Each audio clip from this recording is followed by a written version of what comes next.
Somaiya hospital परिसराला पाण्याचा वेढा बसलेला आहे। वाट काढताना नागरिकांची इथे तारेवरची कसरत दिसते। तर सोमय्या हॉस्पिटल परिसरामध्ये पाण्याचा वेढा पडलाय।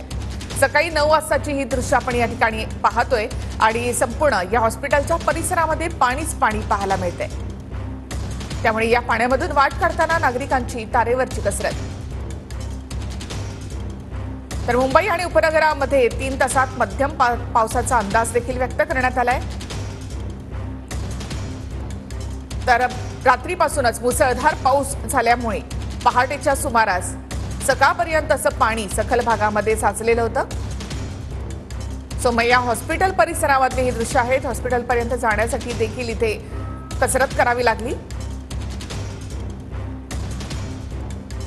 तर सोमय्या हॉस्पिटल परिसराला पाण्याचा वेढा बसलाय। चारही बाजूने सध्या पाणी साचलेले आहे आणि या पाण्यामधूनच वाट काढत प्रवाशांना इथून जावं लागतंय।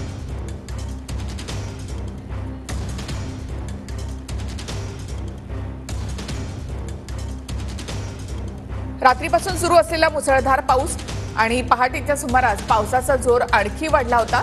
त्यामुळे सखल भागामध्ये पाणी साचलं।